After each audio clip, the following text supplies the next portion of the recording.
Assalamualaikum warahmatullahi wabarakatuh. Halo teman-teman, jumpa lagi dengan Bu Yucan ya. Saya guru di SMA Negeri 1 Pamotan, Rembang. Teman-teman, di kelas 11 ini kita akan mempelajari 6 pokok bahasan seperti yang terlihat di bawah ini. Ups, jangan keter dulu, jangan tegang dulu lah, enjoy aja ya. Untuk materi yang pertama, kita akan bahas tentang rotasi dan keseimbangan benda tegar. Di video kali ini, kita khusus akan berbicara tentang torsi.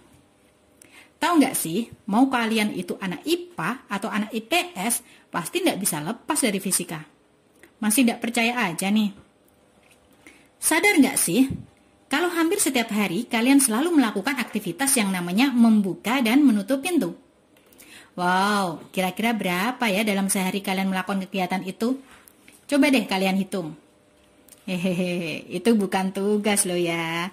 Saat kalian membuka atau menutup pintu, pernah nggak kalian kepikiran, kenapa ya gagang pintu letaknya pasti selalu jauh dari engsel pintu itu sendiri? Kenapa posisinya nggak di tengah-tengah pintu? Asal-usulnya dari mana gitu? Apa itu hasil kesepakatan dari para tukang kayu zaman dulu saat membuat pintu? Biar bagus gitu kali ya. Ya enggak lah, sebenarnya nggak ada salahnya juga sih tukang kayu itu mikirin yang namanya estetika. Tukang kayu juga seniman loh. Tapi pasti ada hal yang lebih penting kenapa gagang pintu diletakkan jauh dari engselnya. Biar jawaban kalian kelihatan pinter, ikuti terus videonya ya. So, daripada penasaran, yuk kita ungkap sama-sama misteri letak gagang pintu. Hehe, bisa jadi judul film ini ya. Terus, apa yang terjadi saat kalian membuka atau menutup pintu? Coba kalian bayangkan helai daun pintu yang ada di kamarmu. Ketika kalian tarik atau dorong gagang pintu, pintu akan mengayun terbuka atau tertutup.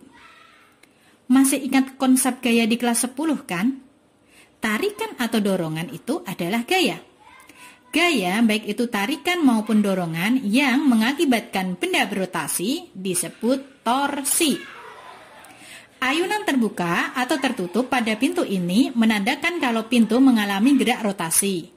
Bergerak pada lintasan melingkar dan memiliki sumbu putar atau poros yang terletak pada engselnya. Saat mendorong pintu, jika kalian mendorong dengan keras, maka pintu akan mudah terbuka. Sebaliknya, jika kalian mendorong pintu dengan pelan, maka pintu akan susah terbuka.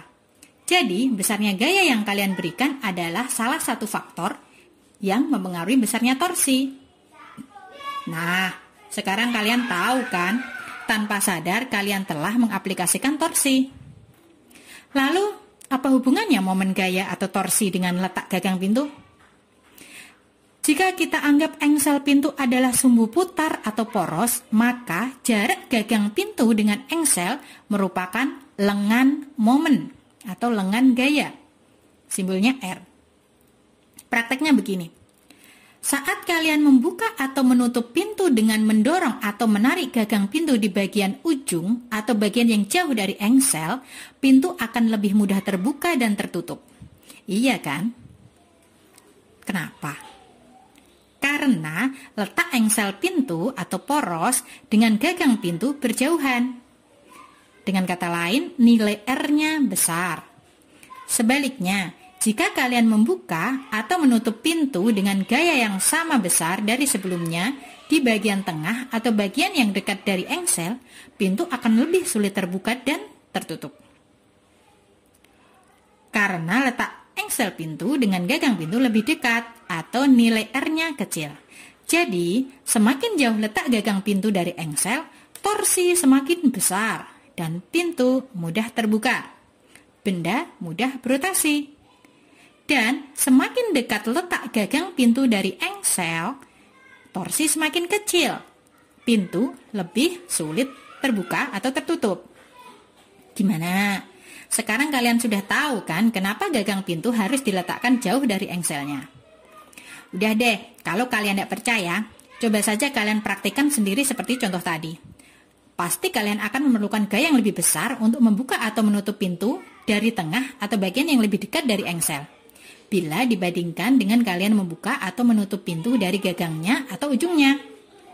Jadi, besarnya jarak gaya dengan poros R merupakan salah satu faktor juga yang mempengaruhi besarnya torsi ya. Maka kita bisa mendapatkan rumus untuk torsi dari hanya membuka pintu. Gimana rumusnya? Karena torsi itu sebanding dengan lengan momen atau R dan juga sebanding dengan gaya F, maka rumusnya TO sama dengan F kali R. TO adalah torsi, satuannya Newton meter. F adalah gaya, satuannya Newton, dan R adalah lengan torsi, satuannya meter. Wah, hebat ya kalian, udah dapat rumus loh. Oh ya, perlu diingat bahwa R dan F harus tegak lurus ya. Kalau tidak tegak lurus bagaimana?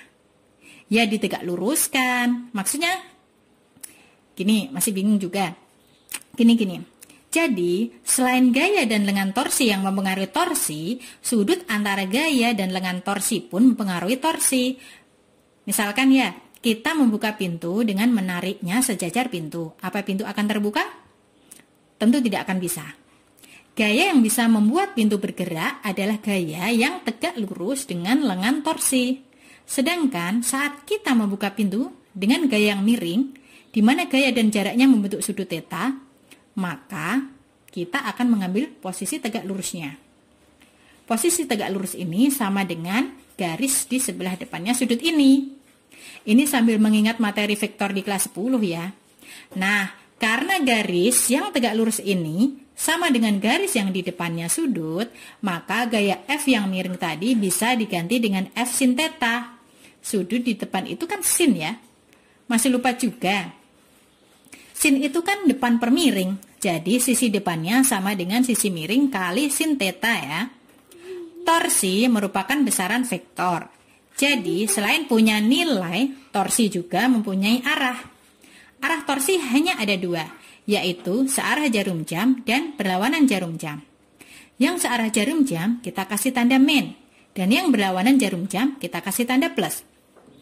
Terus bagaimana cara menentukan gayanya? Mudah aja.